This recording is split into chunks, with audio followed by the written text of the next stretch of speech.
কবরের মধ্যে কঠিন আযাব হয় দুই কবরে। এই খেজুরের ডাল দুটো গেড়ে দিলাম এই জন্য, খেজুরের ডাল যত সময় তাজা থাকবে তত সময় আল্লাহর জিকির করবে। খেজুরের ডালের জিকিরের কারণে আল্লাহ কবরের আযাব মাফ করে দেবে। আসতে হয়ে গেল না, আরো জোরে বলেন। খেজুরের ডালের কবরের জিকিরের কারণে যদি কবরের আযাব মাফ হয়, হালকা হয়, তাহলে আমরা মাইয়্যিতের জন্য ইসালে সব করলে, ফাতহা করলে, দোয়া করাইলে, কবর জিয়ারত করলে কবরের আযাব মাফ হয়। ঠিক কি কথা কন না কেন? যারা বেদাত বলে তারা অসুস্থ আত্মা।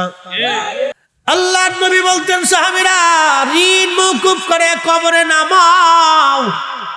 আমার কোন সাহাবীকে ঋণ দিয়ে কবরে নামায়ও না, আমার কোন উম্মতরে ঋণ দিয়ে কবরে নামায়ও না। ঋণ মওকুফ করে কবরে নামাও, ঋণ মওকুফ করে কবরে নামাও। কবরে নামানো হলো 17 দিনের মাথায় পেট ফেটে সমস্ত শরীর থেকে গোশতগুলি বিচ্ছিন্ন হয়ে যাবে হাড় থেকে। 1 মাসের মধ্যে সব গোশতগুলি পচে পচে পচে পচে কবরের ভিতরে মাটির সাথে মিশে যাবে। 1 বছরের মধ্যে সব হাড়গুলি মাটির সাথে মিশে যাবে। আহা, কত বাহাদুরি মুহূর্তের মধ্যে শেষ হয়ে গেল, কত বাহাদুরি মুহূর্তের মধ্যে শেষ হয়ে গেল, কত বাহাদুরি তাকাব্বুরি মুহূর্তের মধ্যে শেষ হয়ে গেল। কবর কবর কবর কবর কবর। উসমান গনি জিন্নুরাইন কবরের পাশে দাঁড়াইয়া কাঁদতেন আর বলতেন, আমি আমার মাসুক নবীর জবান থেকে শুনছি, এই কবর বড় কঠিন জায়গা গো। এই কবরে কেউ যদি 3টা প্রশ্নের জবাব দিতে পারে, বাকি মঞ্জিলগুলি তার জন্য সহজ হয়ে যাবে। আর এই কবরে যদি প্রশ্নের জবাব দিতে না পারে গো, বাকি মঞ্জিলগুলি তার জন্য কঠিন হয়ে যাবে। কবর বড় কঠিন জায়গা কবর। আল্লাহর নবী সাহাবীদেরকে কবর দেওয়ার পরে নবীজি বলতেন, সাহাবীরা রে, তোমার ভাইয়ের কবরের পাশে তুমি দাঁড়াও, ইস্তাগফিরু লিআখিকুম, তোমার ভাইয়ের কবরের পাশে দাঁড়াইয়া তুমি দোয়া করো। কত সময় দোয়া করবা? একটা উট কুরবানি করার পরে চামড়া ছেলাইয়া গোশত বানাইয়া, উট চামড়া ছেলাইয়া গোশত বানাইয়া, গোশত বানাইয়া মানুষের মাঝে বন্টন করতে যত সময়ের দরকার, আল্লাহর নবী ডাক দেয়া বলতেন, উম্মত রে, তত সময় পর্যন্ত তোমার ভাইয়ের কবরের পাশে দাঁড়াইয়া ইস্তাগফিরু ইস্তাগফিরু লিআখিকুম, তোমরা তোমার ভাইয়ের জন্য আল্লাহর দরবারে ইস্তেগফার করো। কেননা কিছু সময় পরে তার কবরে মুনকারে নেকির আসবে। ওই মুনকারে নেকিরের প্রশ্নের জবাব যাতে সহজ হয়, সেই জন্য তুমি তোমার ভাইয়ের কবরের পাশে দাঁড়ায়া দাঁড়ায় দোয়া করো। আর আমাদের দেশের মুসলমানরা কবর দেওয়ার পরে অনেকেই কবে, চলে যান চলে যান, কবরের পাশে দাঁড়ায়েন না, মুনকারে নেকির আসবে, চলে যান, আপনারা চলে যান। আচ্ছা আপনি বলেন তো, হেতায় মুনকারে নেকিরের লেগে পাগল হইল কে? আল্লাহর নবী বলেন, আমার উম্মত আল ইখলাসু সুলুসুল কোরআন।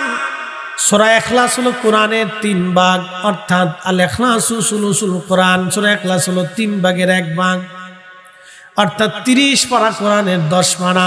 সূরা ইখলাস যদি একবার কেউ তেলাওয়াত করে, আল্লাহ তার আমলনামায় 10 পারা কোরআনের নেকি লিখে দেয়। সূরার নাম কি?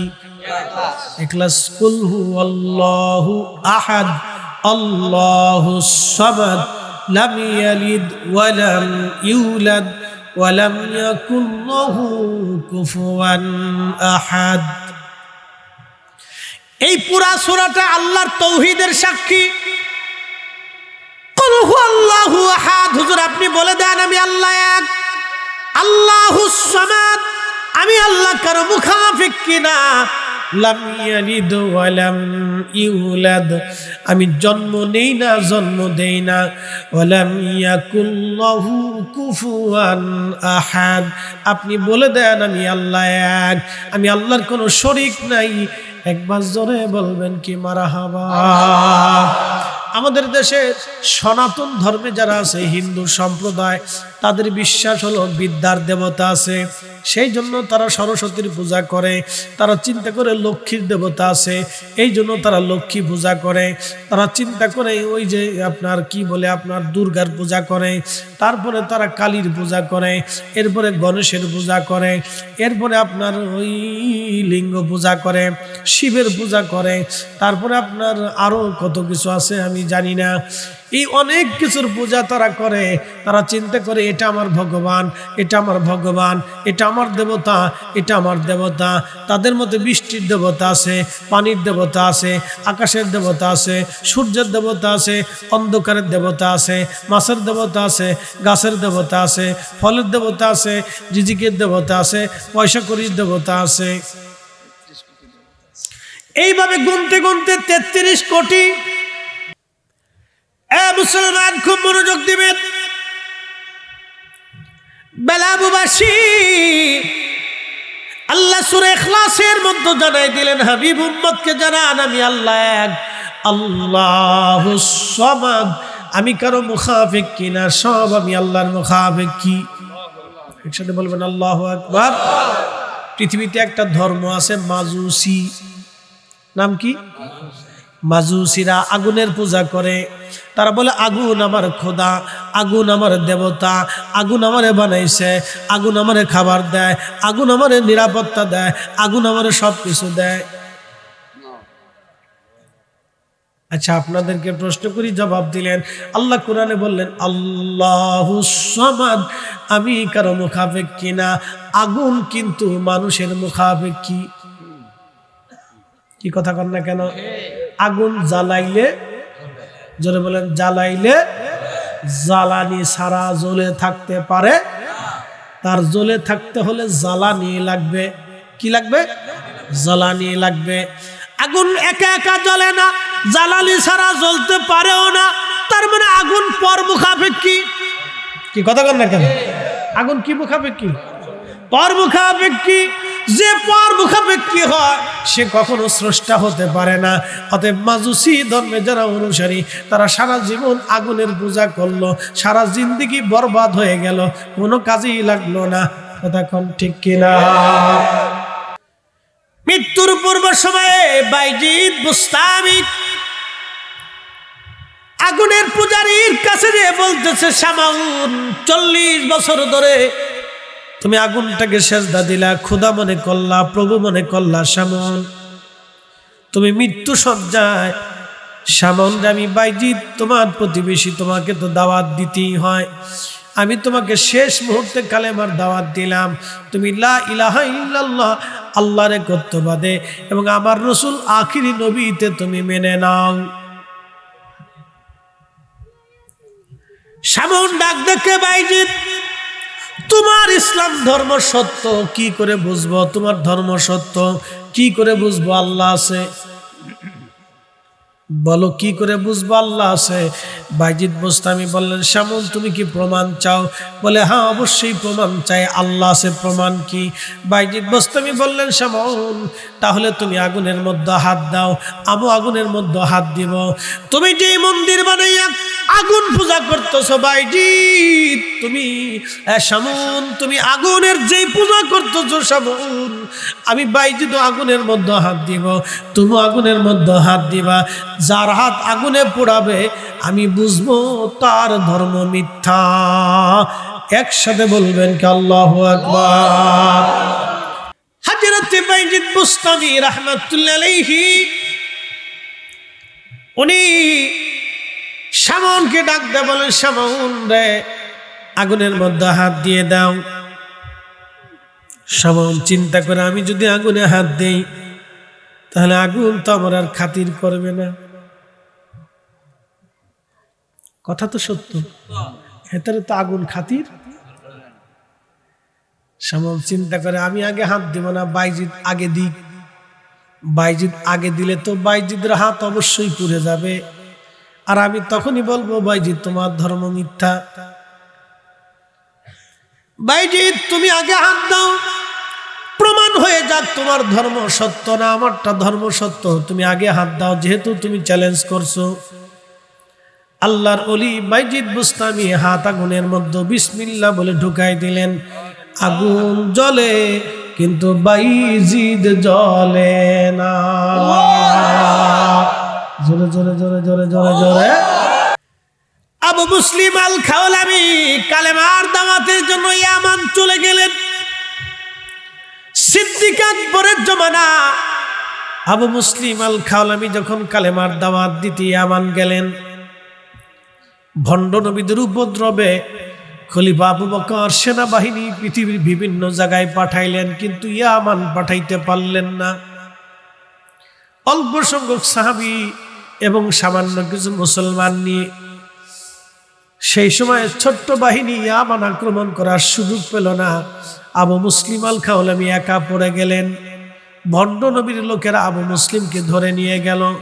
আবু মুসলিম, তুমি ওই ইসলাম ছেড়ে দিয়ে আমাদের নবীর দিন মেনে নাও, ভণ্ড নবীর কথা মেনে নাও। আবু মুসলিম বললেন, না, জীবন চলে গেলেও তোমার ভণ্ড নবীর কথা আমি মানতে পারবো না, কারণ আমার নবী শেষ নবী। আমার নবীর পরে আর কোনো নবী দুনিয়াতে হবে না, কোনো নবীর প্রয়োজন নাই। লা নাবিয়া বাদি, নবীর পরে কোনো নবী নাই। অমান দা আন-নবুওয়া ফাহুয়া কাফির, এবং যে নবুয়ত দাবি করবে বিনা সন্দেহে নিঃসন্দেহে সে কাফের, সে বেঈমান। কথা বলেন ঠিক কিনা?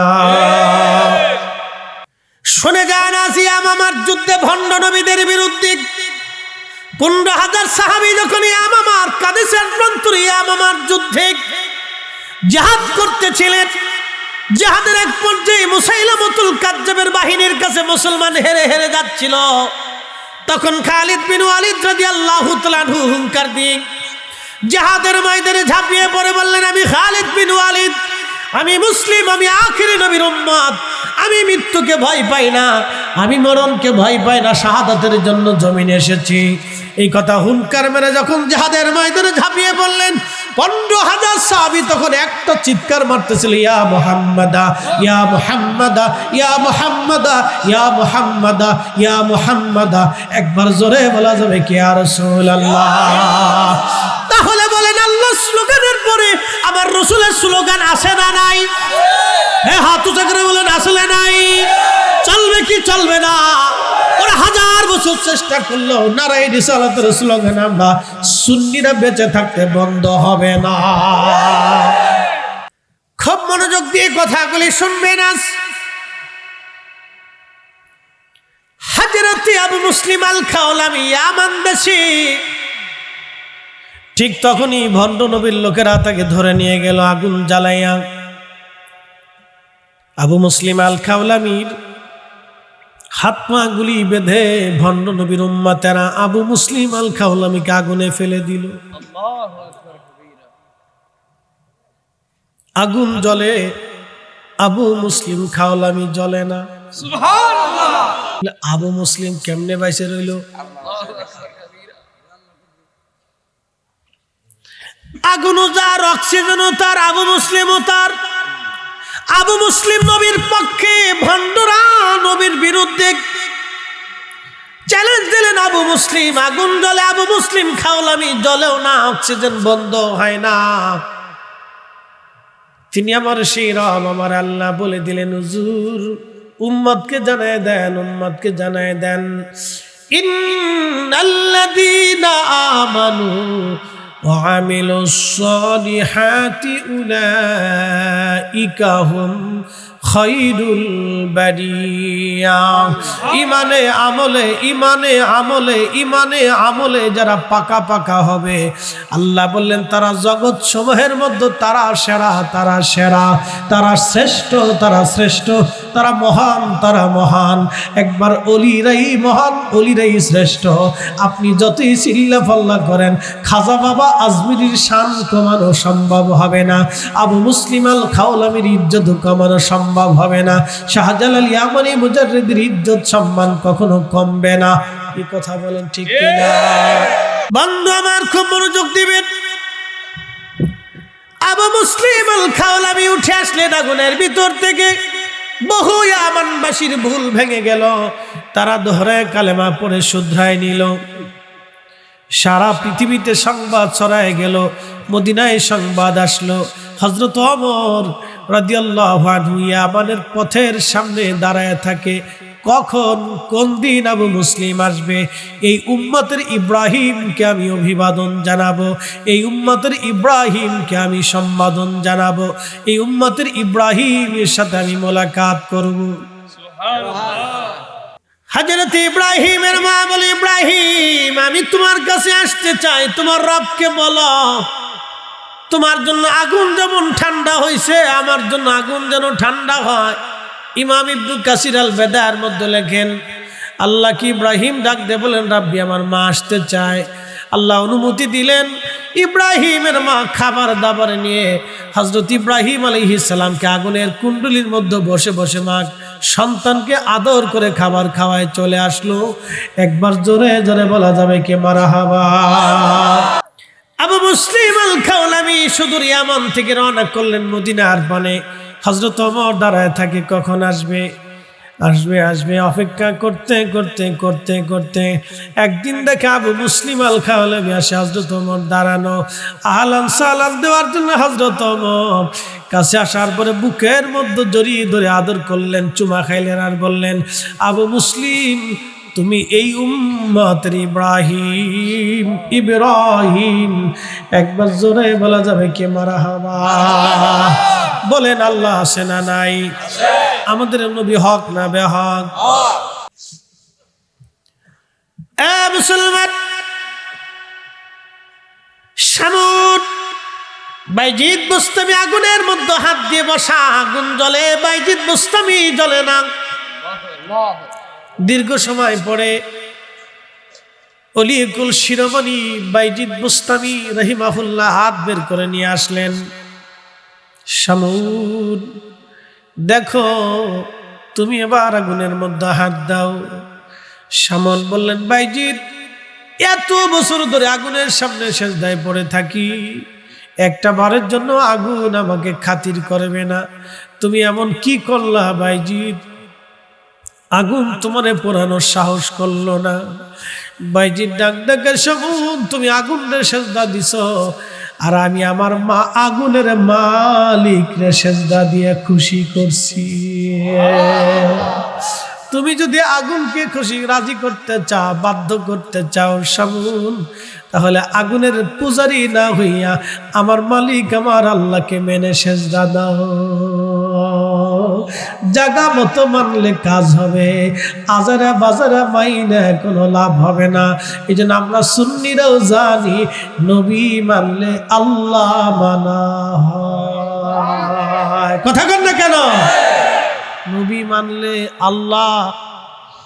আবু বকর সিদ্দিক আগে নবী দেখছে, আম্মাজান খাদিজা আগে নবী দেখছে, হযরত বেলাল আগে নবী দেখছে, হযরত সুমাইয়া রাদিয়াল্লাহু আনহা নবী দেখছে, ইয়াসার নবী দেখেছে, আবু যর গিফারি নবী দেখেছে। ১৬ লক্ষ সাহাবী আগে নবী দেখা তারপরে কালেমা আনছে। আর নবী দেখে আল্লাহ চিনেছে, আগে তারা আল্লাহ দেখে নবী চিনে নাই, তারা আল্লাহ আছে এটা জানতো না। আমার নবী দেখে তারা আল্লাহ মেনেছে, আল্লাহ চিনেছে। কথা বলেন ঠিক কিনা? মনোযোগ দিয়েন। হযরত আব্দুল্লাহ ইবনে মাসউদ তখন বালক, আল্লাহর নবী এবং আবু বকর দুইজন পাথুরি রাস্তা, মরুভূমি পাহাড়ি রাস্তা দিয়ে হেঁটে হেঁটে যেতে যেতে ক্লান্ত হয়ে গেলেন, পানির তৃষ্ণা লেগে গেল। এবছর যারা হজে গেছে তারা জানে হজ কি জিনিস। এরকম এক একটা বোতল 10 মিনিট পর পর খাইছি, তারপরেও কলিজায় পানির ঠান্ডা মিটে না। তাই এরকম নর্মাল পানি খাই নাই, বরফ দেওয়া দেওয়া পানি, ফ্রিজিং করা পানি খাইছি, তারপরেও কলিজা ঠান্ডা হয় না। আরাফা থেকে যখন হাঁটা শুরু করবেন, মুজদালিফা হয়ে মিনা হয়ে জামারাত হয়ে হেরেমে আসবেন, সেই দিন বুঝবেন হজ কারে কয়। আমার চোখের সামনে আরাফাতে এক মিশরি হাজি ছটফট করে মারা গেল, প্রচন্ড গরমে, হিট স্ট্রোকে। হজ কারে কয় বোঝা যায় গরমে হেঁটে হেঁটে হজ করলে, আর আরামে হজ করলে হজ করা যাবে, কিন্তু হজের গুরুত্ব বুঝবেন না। এই জন্য বুড়াকালে হজের চাইতে জোয়ানকালে হজ করা ভালো। আমাদের দেশের বহু মানুষের হজ ফরজ। নবীজি ডাক দিয়ে বললেন, আবু বকর খোলসালা একটা পাথর নিয়ে আসো। যে পাথরের ভিতরে খোলস আছে, গর্ত করা আছে, এমন একটা পাথর আনো। খুঁজে নিয়ে এসে কাপড় দিয়ে পরিষ্কার করে দেওয়ার পরে নবীজি ছাগল এনে দিলেন আব্দুল্লাহ ইবনে মাসউদ। আল্লাহর নবী তার রহমতের হাত ছাগলের ওলানের নিচে মেরে দিলেন। হাত বুলিয়ে দেওয়ার সঙ্গে সঙ্গে আল্লাহর পক্ষ থেকে ওলান নেমে আসলো। আল্লাহু আকবার। আরো জোরে বলেন আল্লাহু আকবার। তিনি নবী, কোনো সন্দেহ নাই। তিনি নবী, কোনো সন্দেহ নাই। আল্লাহ নবী বিসমিল্লাহ বলে টান দিলেন,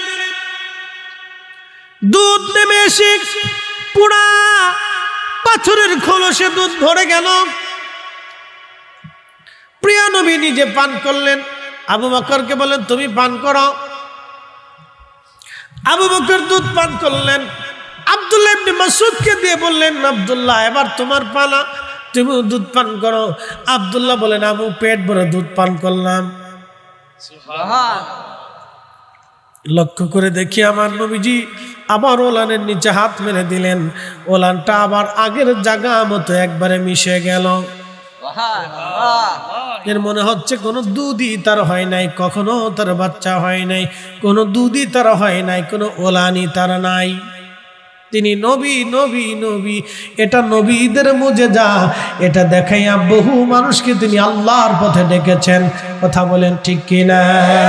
ওয়াদাইয়ান ইলাল্লাহি বিইذনিহি ওয়াসিরাজাম মুনীরা।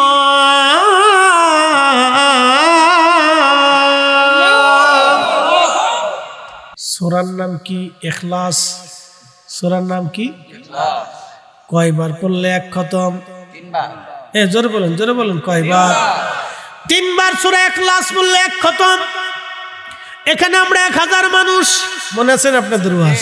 আবার জায়গা মতো চলে গেছি। আমরা এখানে 1000 মানুষ। এই 1000 মানুষ যদি একবার করে সূরা 3 বার ইখলাস সূরা 3 বার পড়ে, তাহলে খতম হয় কয় হাজার? আমরা 1000 হইলে 1000 খতম। একসাথে বলবেন না মারহাবা? খেজুরের ডাল জিকির করে কার? আল্লাহ। কবরে খেজুরের ডাল নবীজি গেড়ে দিলেন। খেজুরের ডাল জিকির করে কার? আল্লাহ। আমরা সূরা ইখলাস পড়ে জিকির করি কার? আল্লাহ। খেজুরের ডালের জিকিরে যদি কবরের আযাব বন্ধ হয়, তাহলে আমাদের কোরআন তেলাওয়াতে, সূরা ইখলাস তেলাওয়াতে কবরের আযাব বন্ধ হতে পারে কি পারে না? তাহলে আমাদের বেশি বেশি ফাতিহা করার দরকার।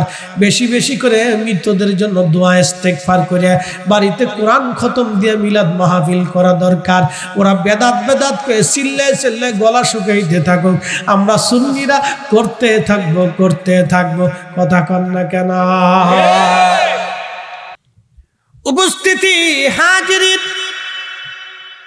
কবরে ভয়াবহ কঠিন জায়গা, কঠিন পরিস্থিতি। কবরের দুটি কথা বলে চলে যাব।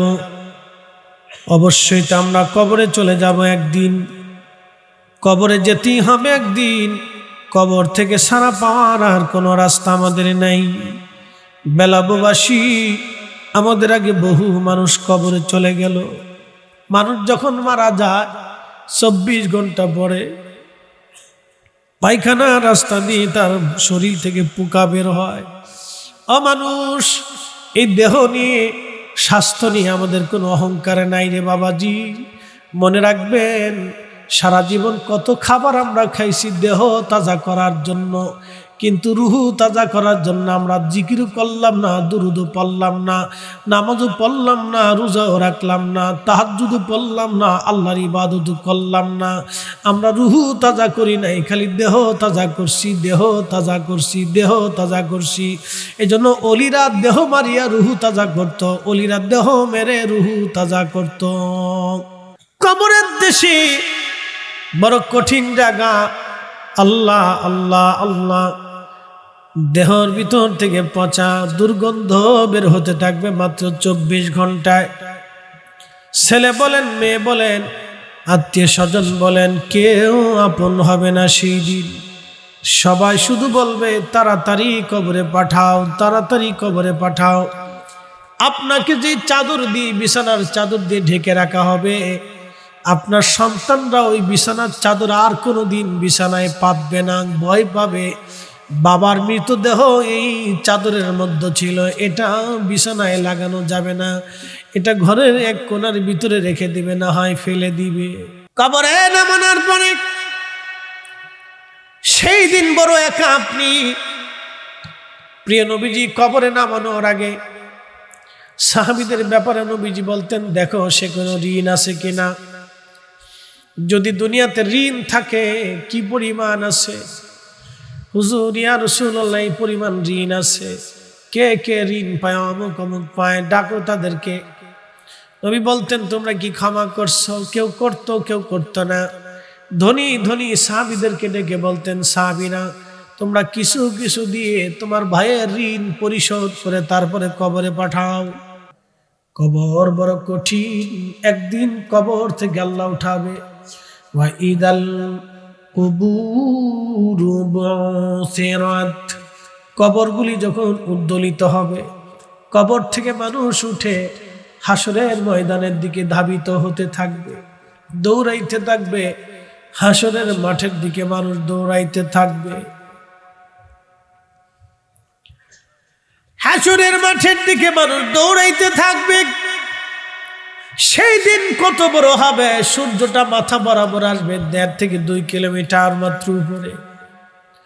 বর্তমান যে সূর্য আপনি আকাশে দেখেন, এই সূর্যের উত্তাপ হলো 200 কোটি ডিগ্রি সেলসিয়াস।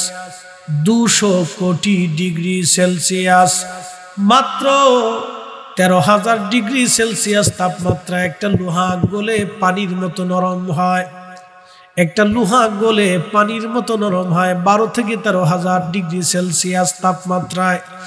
সূর্যের উত্তাপ 200 কোটি ডিগ্রি সেলসিয়াস। পৃথিবীর 13 লক্ষ পৃথিবী এক জায়গা করলে যত বড় হবে, একটা সূর্য হবে তত বড়। এই সূর্যের ভিতরে প্রত্যেক দিন ঘন্টায় 1 লক্ষ কিলোমিটার বেগে আগুনের ঝড় হতে থাকে। সূর্যের জ্বালানি আল্লাহর ফেরেশতারা দিতে থাকে, জ্বলতে থাকে। কোটি কোটি বছর ধরে সূর্যটাকে আল্লাহ জ্বালায় রাখলেন পৃথিবীতে আলো দেওয়ার জন্যে। যদি একটা 6 মাসের জন্য পৃথিবীতে আলো আল্লাহ বন্ধ করে দেন, পৃথিবীর এমন কোনো শক্তি নাই সূর্যটাকে আবার উঠায় দিবে। আমার মালিক, আমার রব ওই সূর্যটাকে উঠায় দেন, আবার ডুবায় দেন, আমাদেরকে আলো দেন, আবার অন্ধকার দেন। রাত দিয়ে পৃথিবীটাকে নিরিবিলি বানাই আল্লাহ আপনার একটা ঘুম পাড়ান। এই সারা রাতের ঘুমের মাধ্যমে আপনার ক্লান্তি দূর হয়ে আবার সকালবেলা থেকে কাজের অনুপ্রেরণা আল্লাহ যোগায় দেন। আপনি যদি না ঘুমাইতেন, আল্লাহ আপনার অসুস্থ হয়ে পড়তেন, আপনি ব্রেন অসুস্থ হতো, শরীরের অসুস্থতা বাড়তো, আল্লাহ আপনার ঘুম পাড়াইয়া দেন। কাল কাউসার, নবী গো আমি আল্লাহ আপনাকে হাউজে কাউসারের মালিকানা বানাই দিলাম। উম্মতকে জানাই দেন, ফাসাল্লি রাব্বিকা ওয়ানহার। হাউজে কাউসার যদি পাইতে হয় উম্মতকে বলেন নামাজে দাঁড়াইতে হবে, উম্মতকে বলেন রাহিলিল্লাহ আল্লাহর জন্য কুরবানি করতে হবে। একবার জোরে বলা যাবে কি ইয়া রাসূলুল্লাহ? বুঝতে কি অসুবিধা হয়? না। কি পড়া লাগবে? নামাজ। জোরে বলেন কি পড়া লাগবে?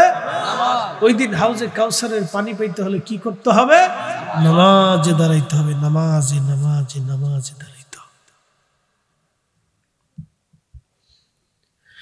আল্লাহর নবী ডাক দিয়ে বলেন, সাহাবীরা রে, হাউজে কাউসারের পানি মধুর চাইতে মিষ্টি হবে, দুধের চাইতে সাদা হবে, বরফের চাইতে ঠান্ডা হবে।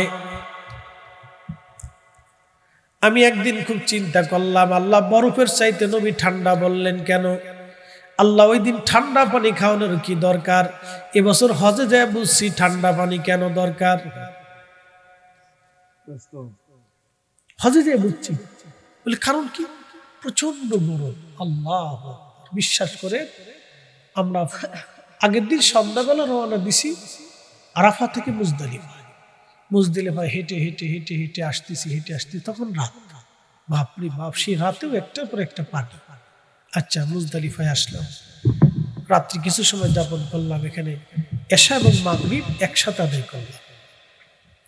মুজদালিফায় ফজরের নামাজ পড়ে আবার রওনা করলাম, হেঁটে হেঁটে হেঁটে হেঁটে হেঁটে হেঁটে হেঁটে হেঁটে মিনার পাশ দিয়ে জমারাতে আসলাম শয়তানরে পাথর মারার লেগে। একসাথে বলবেন আল্লাহু আকবার। কারে পাথর মারবো? শয়তান। সবাই খুব জৌলুস নিয়ে হাইটে আসতি, পার চলে না, পার চলে না, একটার পর একটা পানি, একটার পর একটা পানি। এরপরে সূর্য উঠতে লাগলো। আরবের সূর্য তো বুঝতেই পারতেছে, যত উড়ে তত তাপ, যত উড়ে তত তাপ। শয়তানের পাথর টাথর মাইরে যখন আসলাম, তখন তার কোনো গাড়ি নেই, হাইটে আসতে হবে হেরে। আবার হাঁটা শুরু করলাম, বাপরে বাপ, যত উড়ে তত তাপ, যত উড়ে তত তাপ। হাঁটতে হাঁটতে হাঁটতে হাঁটতে হাঁটতে হাঁটতে হেরে আসলাম, একটার পর একটা পানি, একটার পর একটা পানি। তখন বুঝছি যে ঠান্ডা পানি কেন দরকার। আল্লাহ কেন হাউজে কাউসারের পানিটাকে ঠান্ডার কথা বলেন নবীজি, যে বরফের চেয়ে তো বেশি ঠান্ডা হবে সেই পানি। কেন? হাসরের ময়দানে মানুষের কলিজা শুকিয়ে যাবে, তখন এই বরফের মতো ঠান্ডা পানি খাওয়ার সাথে নবী বলেন আমি এক পেয়ালা হাউজে কাউসারের পানি পান করাই দিব, জান্নাতে যাওয়ার আগ পর্যন্ত পানি তৃষ্ণাই আসবে না।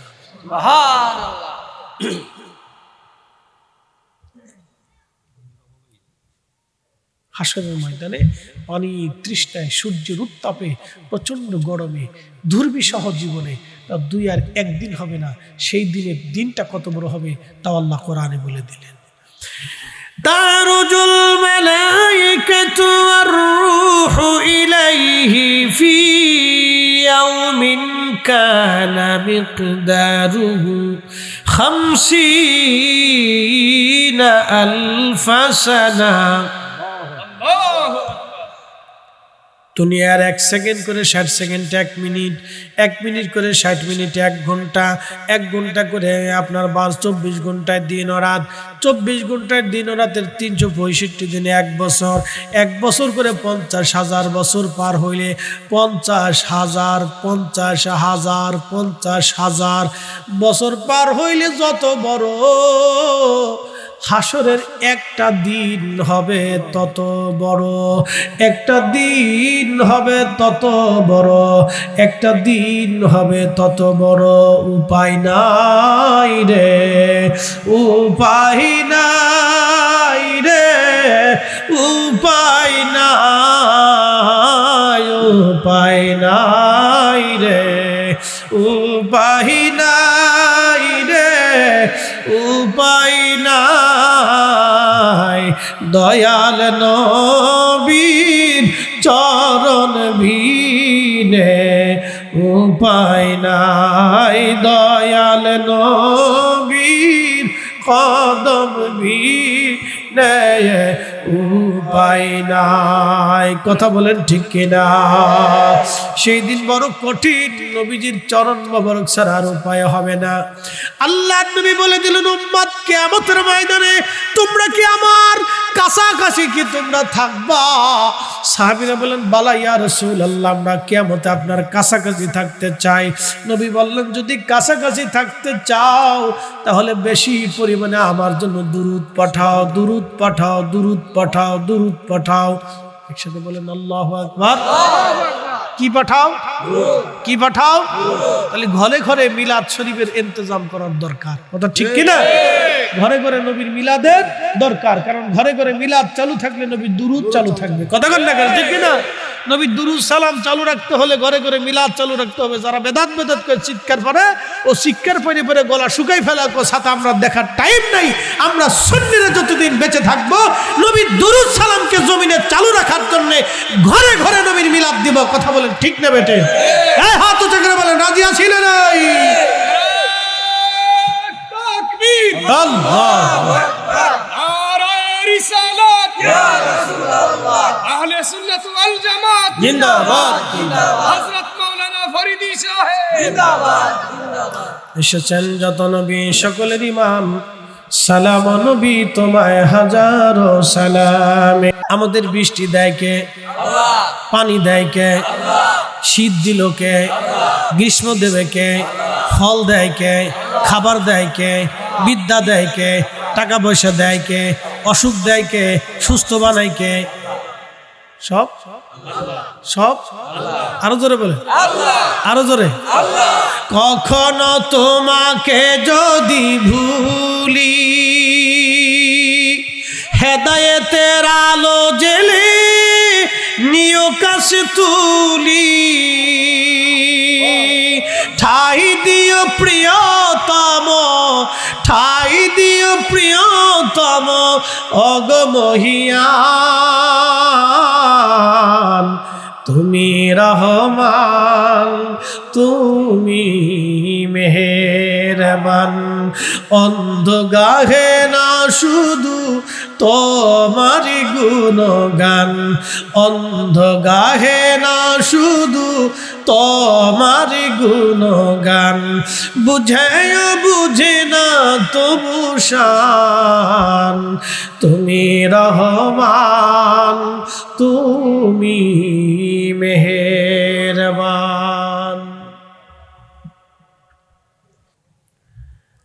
তো আল্লাহর নবী এবং আবু বকর দুইজন কাছে কাছে গেলেন, বালককে ডাক দিয়ে বলেন, বালক তোমার নাম কি? বলে, আমার নাম আব্দুল্লাহ। নামটা শুনে নবী খুশি হয়ে গেলেন। আব্দুল্লাহ, তোমার কাছে কি কোনো পানি আসেনি? আব্দুল্লাহ বলেন, না, আমার কাছে কোনো পানি নাই। আব্দুল্লাহ, যদি পানি না থাকে একটা কাজ করো, তোমার একটা ছাগল দহন করে আমাকে কিছু দুধ পান করাও, আমার অনেক বড় তৃষ্ণা লেগেছে, কলিজা শুকায় গেছে আমার আব্দুল্লাহ। আব্দুল্লাহ ইবনে মাসউদ এই উম্মতের সবচেয়ে বড় মুফতি সাহাবী ছিলেন তিনি। তিনার বালককালের ঘটনা। তো তিনি বলতেছেন, আমি তো তাকে চিনি নেই তখন। আমি বললাম, আপনি কে? আপনাকে তো চিনি না, কিন্তু আমি তো ছাগলের মালিক না, মালিক তো আর একজন, তা আমি মালিকের অনুমতি ছাড়া আপনাকে দুধ দিতে পারি না। একসাথে বলবেন আল্লাহু আকবার। আমাদের বেটিরা স্বামীর অনুমতি ছাড়া ফুচকা খেয়ে বেড়ায়, শটপটি খেয়ে বেড়ায়। কি কথা কর না কেন? আস্তে খান, ধরে খান, পুলিশে ধরবে না, বেটিরা ধরে নিয়ে যাবে কোনটা। স্বামীর অনুমতি ছাড়া মার্কেটে চলে যাচ্ছে, স্বামীর অনুমতি ছাড়া ফুচকা খেয়ে বেড়াচ্ছে, স্বামীর অনুমতি ছাড়া চটপটি খেয়ে বেড়াচ্ছে। বেটারা খুশি মনে নাম দিয়েছে বিসমিল্লাহ চটপটি হাউস। ব্যবসা ভালো, খুব ভালো, বিসমিল্লাহ চটপটি হাউস। বলতেছে, আমি অনুমতি ছাড়া কি করে আপনাকে দুধ দেবা? দিতে পারি। আল্লাহর নবীর চেহারা চকচক করতেছে, বড় আমানতদার ছেলে। আমাদের দেশে এরকম আমানতদার কোথায় পাবেন খুঁজে? হ্যাঁ, খুব মুশকিল। টাকা হাওলাত দিয়ে দেখেন, তারপরে বুঝবেন আমানত কারে কয়। আমানত মরে গেছে, আমানত দুনিয়াতে নাই, ওর কবর দিয়ে শেষ করে দিয়েছে, যা চলে যা। খালি টাকা হাওলাত দিয়ে দেখবেন যে আমানত কোথায় আছে। দেখবেন ভৈরবের ব্রিজের নিচে পড়ে গেছে আমানত, লাই। আর দোকানে বাকি দিয়ে দেখবেন, তাহলে বুঝবেন যে আমানত কারে কয়। খালি বাকি দিবেন, দেখবেন যে আমানত কারে কয়। কত মুসলমান বাকি নিয়ে চলে যাবে আর জীবনে দেখাই করবে না। পরে দেখা করবেনি তো কিয়ামতের ময়দানে হাল খাতা নিয়ে বসতে হবে, যে যা আছেন দিয়ে যান। কি কথা বল না কেন? যা পাবো আজকে দিয়ে যান। আমানত মরে গেছে। নবী বলছেন, উম্মত ওয়াদাবুল আমানা, কিয়ামতের একটা আলামত তোমরা শুনে যাও, আমানত নষ্ট হয়ে যাবে, আমানত মরে যাবে, আমানত ধ্বংস হয়ে যাবে। পৃথিবীর কোথাও তুমি আমানত পাবে না। আপনি আজকে তাই দেখেন, মানুষ কেউ কারো কাছে টাকা রাখে না, অবিশ্বাস করে মানুষ ব্যাংকে রাখে। ছেলে বাপ ছেলের পর্যন্ত বিশ্বাস করতে পারতেছে না। কথা কন না কেন? বাবা ছেলেকে পর্যন্ত বিশ্বাস করতে পারতেছে না, নিজের অ্যাকাউন্টে টাকা জমা করে রাখতেছে। কারণ কি? ছেলেকে বিশ্বাস করা যাচ্ছে না। কোন ছেলে নিয়ে কোন মেয়ে নিয়ে লুটুর পুটুর করে পলাইছিল, কোন খোঁজ খবর নাই, বিশ্বাস করা মুশকিল। জরি নাড়লে ভেঙে গেছে না, আমানত ভৈরবের ব্রিজের নিচে পড়ে শেষ। কথা ক্লিয়ার, কোনো ভেজাল বুঝল নাই। জাগ্যা জাগ্যা কথা কইস না। ওর আব্বা যাক, ওর খালু যাক, মামু যাক, সব চলে যাক, তুই থাকলি সেখানে, তুই যাস না। মুসল্লি খুব করা, আপনাদের এলাকার বড় বড় মুসল্লিরা খুব করা মুসল্লি। বুঝলেন? ছোট ছোট মুসল্লি সব মাহফিলের ভিতরে চুপচাপ বয়ে থাকে, একসাথে বলবেন আল্লাহু আকবার। এটা সুলক্ষণ, আগামী দিন আমরা কবরে চলে যাব, ওরাই থাকবে। কথা বলেন ঠিক না বেঠে? প্রিয় বেলাবাসী, মনোযোগ দিয়ে শুনে যাবেন। এ বন্ধু, রাত্র যদি এখন 2টা বাজে, রাত 2টার সময় আপনারা বসে আছেন, জানি একটা পেঁপে তাবারক নাই। সবাই খালি সারা বছর বলছে সুন্নিরা তাবারক ছাড়া মাহফিলে থাকে না। আপনি আমার একটু দেখাবেন তো বাংলাদেশের কোন হুজুরের মাহফিলে তাহিরি সাহেব ছাড়া রাত 2টা পর্যন্ত মানুষ বসে থাকে? খুব কম পাওয়া যাবে না? খুব কম পাওয়া যাবে। তার মানে আপনারা সিন্নির লোভে বসে রয়েছেন না, আপনারা আল্লাহকে ভালোবেসে রসুলকে গোলামের জন্য বসে আছেন। কথা বলেন ঠিক না ঠিক? আজকে কোনো সিন্নি টিন্নি তোর আবার ফলে যাস না, কিন্তু তোরা আসুস নি বাবা, তোরা আসুস নি মোনাজাত পর্যন্ত আসুস নি, কিন্তু সিন্নি টিন্নি কিন্তু নাই, তাবারক নাই, কিন্তু মন খারাপ করিস নি, আসুস নি। ওরা জান নেই বই রয়েছে, মার হাবা কর না। ওরা জানে যে চারপাশে কোনো তাবারকের ডেকসি বাড়ি বুড়ি দেয় নেই, কোনো শব্দ হয়নি আজকে, এই জন্য বসে রয়েছে। আজকে হলো পরীক্ষায় আপনারা পাস। আলহামদুলিল্লাহ। কেন পাস? আমি পাস করিনি তো, আল্লাহ নিজে পাস করেছে। কে পাস করাইছে? আল্লাহ। وَلَنَبْلُوَنَّكُمْ بِشَيْءٍ مِّنَ الْخَوْفِ وَالْجُوعِ وَنَقْصٍ مِّنَ الْأَمْوَالِ وَالْأَنفُسِ وَالثَّمَرَاتِ।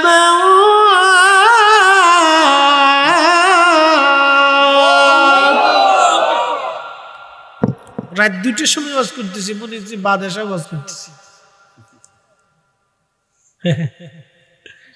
বেলা বরাবর শক্ত আছে, মনে হচ্ছে বাদ এসার ওয়াজ করতেছি। وَلَنَبْلُوَنَّكُمْ بِشَيْءٍ مِّنَ الْخَوْفِ وَالْجُوعِ। আল্লাহ বলেন তোমাদেরকে পরীক্ষা করব, তোমাদেরকে ভয় দেখায় পরীক্ষা করব। অতিবৃষ্টি, অনাবৃষ্টি, ঝড়, সাইক্লোন, জীবনপাত, শস্য শ্যামল নষ্ট করে তোমাদেরকে বিভিন্ন উপায়ে আমি আল্লাহ পরীক্ষা করব। আজকের মাহফিলে যারা বসলো তারা পার, যারা আসলো না তারা ফেল। যদি এখানে 10 ডেকটি পাকানো হতো, গরু একটা মারা হতো, তাহলে এই প্যান্ডেলে এখনো জায়গা হতো না। তার মানে তারা সুবিধাবাদ জিন্দাবাদ। চিন্তা করলো তাবারুক পাবো, মাহফিলও শুনবো, কলাও বেচবো, রথও দেখবো। আর আপনারা যারা বসে আছেন তাদের একটাই চিন্তা, কিছু থাক বা না থাক, অন্তত আল্লাহর জান্নাতের বাগানে বসে ওয়াজ শুনে দোয়া করে তারপরেই আসবো। তার মানে আপনাদের চিন্তা ফ্রেশ আল্লাহর জন্যে, তার রসুলের গোলামির জন্যে, অন্য কোনো চিন্তা ভাবনা যেখানে নাই, সব আল্লাহর জন্যে, আল্লাহর জন্যে। আর আল্লাহ আপনাদের জন্য সংবাদ দিয়ে কোরআনে বলে দিলেন, ওয়াবাশশিরিস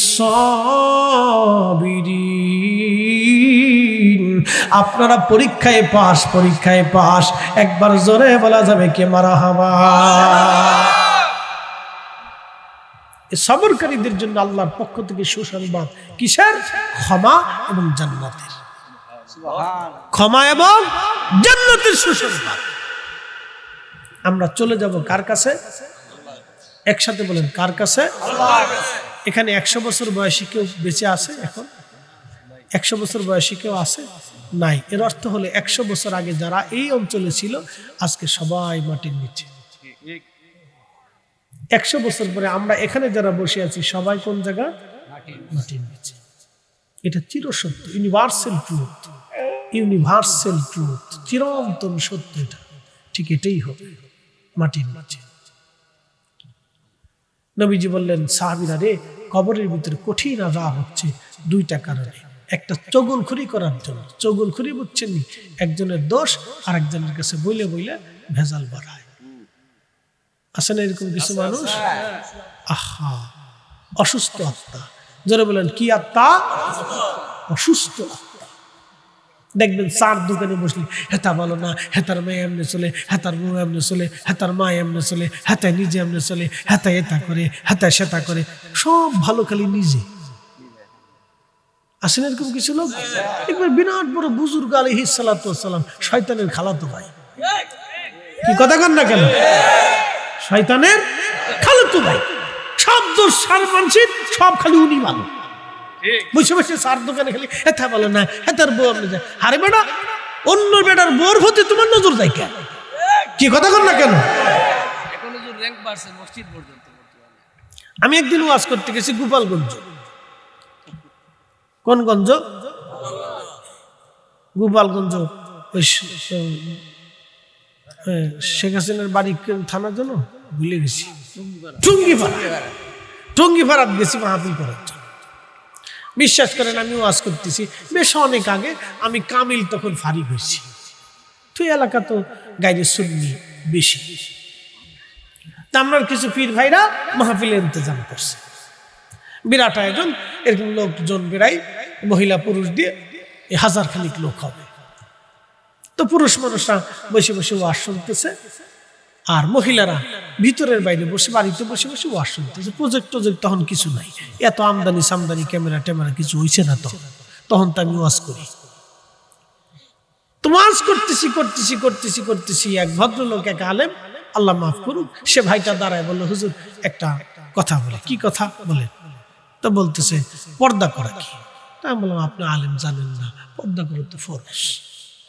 তা কই যে বাইরে ভিতরে মহিলারা এসে বাইরে বসে, ওখানে বসে, ঘরের আনাচে কানাচে, উঠানে বসে ওয়াজ শুনতেছে, দেখি পর্দার খেলাপ না? দেখেন কোন জায়গায় হাত দিছে। তার উদ্দেশ্য হলো আমার অপমান করা, উদ্দেশ্য ভালো না। তো ভিতর থেকে আরেকজন মুরব্বী দাঁড়াকে, এই বেটা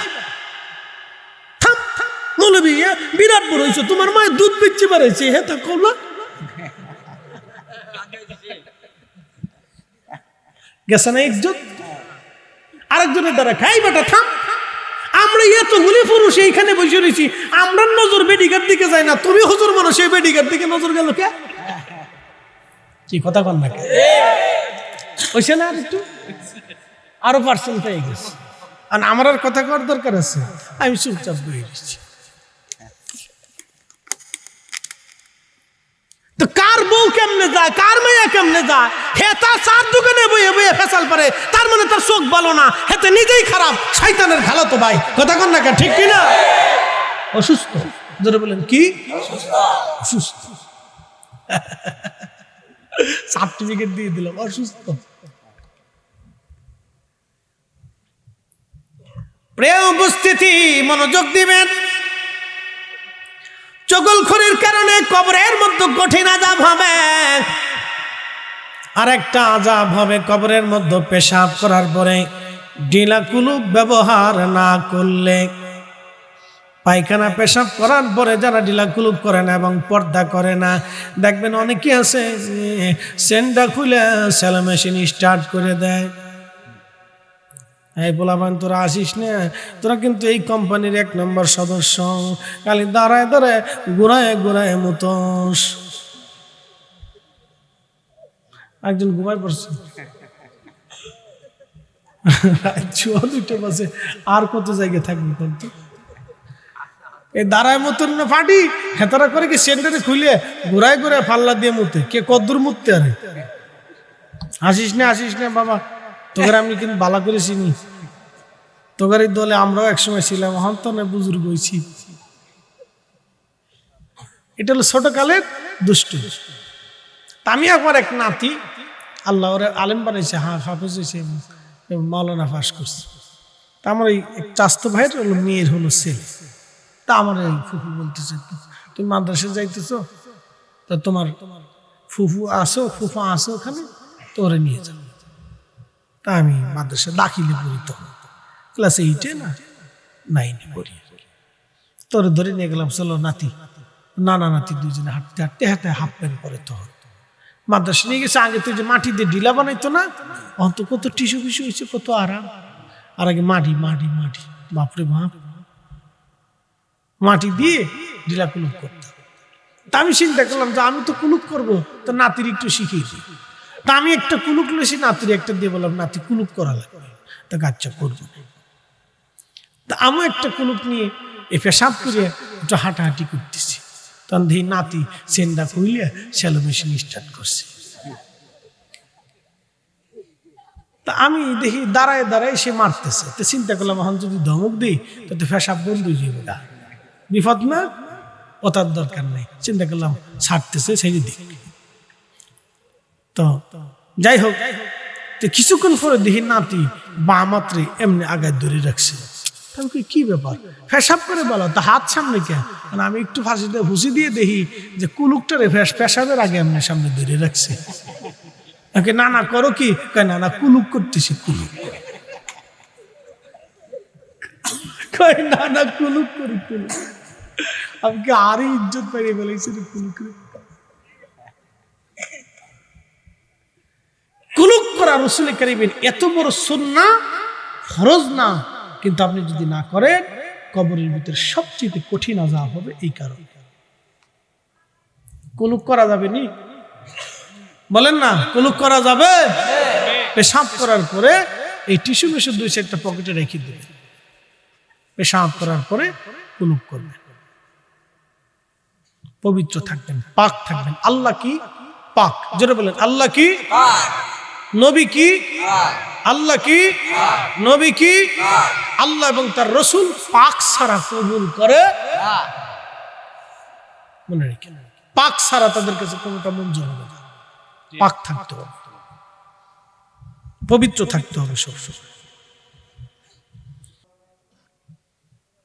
যারা দোকানে বাকি খান, অন্যের টাকা মেরে খান, ঘুষের কারবারি করিয়া গরিব মানুষের চোখের পানি ঝরান, বিচার করতে যে চোখ টিভি দিয়ে টাকা নিয়ে অন্যের পক্ষে রায় দিয়ে দেন, তারা ভালো করে শুনে যান, কবর বড় কঠিন জায়গা, এখানে কারো খাতির হবে না, কারো খাতির হবে না। নবী বলতেন উম্মত রে তার ঋণ মওকুফ করে কবরে পাঠাও, কারণ আল্লাহর তার সাথে আল্লাহর যে লেনদেন আছে, আল্লাহ ইচ্ছা করলে ক্ষমা করবে, কিন্তু বান্দার লেনদেন আল্লাহ মাফ করবে না।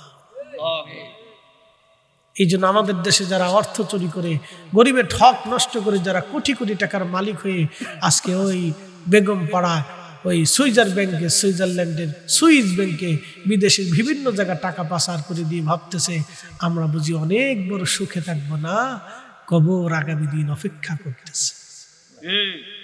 বাংলার আদালত থেকে পৃথিবীর অন্য সব আদালত থেকে নিষ্কৃতি পাবেন, কিন্তু কবরের আদালত থেকে নিষ্কৃত পাওয়ার কোনোই সুযোগ নাই। কথা বলে ঠিক কিনা? কোনো রাস্তা নেই, কোনো রাস্তা নেই, কোনো রাস্তা নেই, রাস্তা বন্ধ।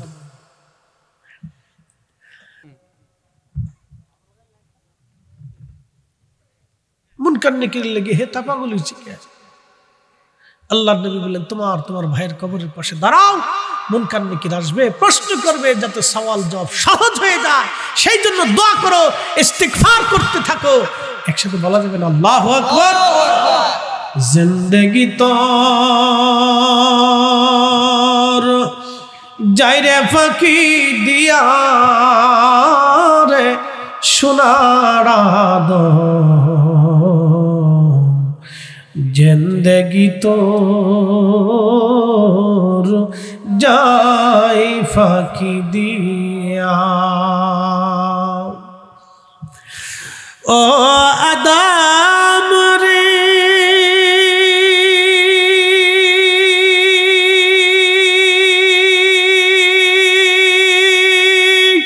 পাগ ধরিয়া গেছে দাড়ি, দন্ত বাসে গোটা চারি, সমন জারি গিয়াছে করিয়া রে সোনার আদম, জিন্দেগি তোর যাই ফাঁকি দিয়া।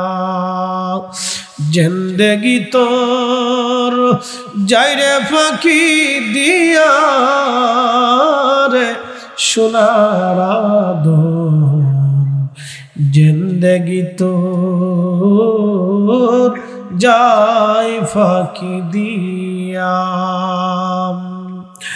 ও আদম রে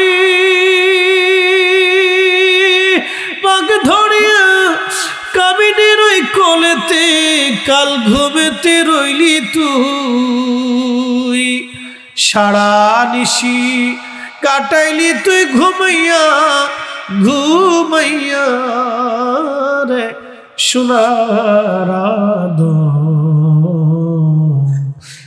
জিন্দেগি তো যাই ফাঁকি দিয়া।